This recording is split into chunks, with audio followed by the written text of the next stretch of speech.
Yeah, I mean, I think I was also an alum and studied at Wesleyan, and I think the most valuable thing I think we do try to teach them that I learned was to listen to your own judgment of what's honest and true. Yeah. And what I'm hearing from you that I really relate to, and I hope that we're still doing to our students, at least we're aspiring to, is really teaching them to listen to themselves and listen to, if this scene feels honest, if it feels true, if your script feels true, to follow that. Right. Because you're the one who has to make it happen. You're the one who has to make it to get together. And you're also the one who has to fend off the people who say, no, this is about two old people. What, you're 20? Why are you making a movie about 90-year-olds people? It's our job to do that. Yeah. I'm glad you had that experience, and we are trying to continue to do that to the next generation.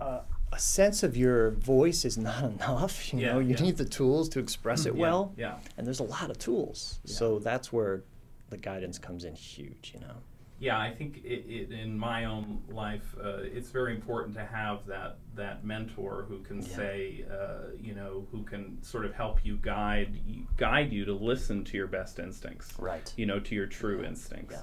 And I think at an undergraduate level, you're swayed by peer influence and everything, and you need that person who lets you listen to yourself, and not there's so much insecurity and doubt and stuff. Could you talk a little bit about it's such a scary thing for 20-year-olds, 21-year-olds to jump out into the world and decide they want to be filmmakers. Yeah. And you took an unconventional path of going into directing soap operas. How did you get to that path? Did you get knocked on the head and wake up in the how did it happen? It's completely unlikely. Yeah. My sister watched soap operas when I was a kid, and we had one TV and 5 channels or something. So the knob was on 7 after school for one summer. So I started watching General Hospital, crazy, and kind of got hooked a little bit. And then that was it. Summer's over. I'm not watching that.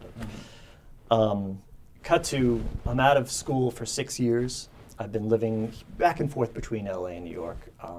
And making shorts on my own with my Bolex just to keep the muscle strong, directing play readings and screenplay readings at libraries, anywhere I could, just to, like I said, direct without judging what arena I was in, And then a good friend of mine, David Eichler, who's also a Wesleyan grad and a film program grad and student of Janine's, suggested I meet with someone he knew who was a soap opera director. And I did. And she saw my reel, and she passed it on to someone at ABC on One Life to Live. And I thought, God, soap operas. Okay, well, it's TV. I get to, if this works out, I'll get to direct every week, and I'll pay off my student loans in a year or two, and that would be good. And I knew that I wanted to work in a community where I would get instant feedback. These things air 3 weeks later. And you do hear from the audience, you get the letters come in, the phone calls come in, and your peers, and it's really important to work around other people and not in a total vacuum, especially if you want to sharpen your skill set, which I did. So they kind of designed a training program. They couldn't bring me in as a director, so they brought me in as what's called an associate director in TV. And I did that for a few years before I got in the chair to direct. And even during that time, I was directing shorts just to kind of keep my hand out. I didn't want to dull things. There's a certain style you find in soap operas. And it's very easy to fall into it, and it's sometimes very successful. And I wanted to keep a different style of my own. So, that was in '96, and I got my first contract in 2000, and have been directing at GH for, 11 years now, and now I'm starting another project. And still great. It's still great. Great. Yeah.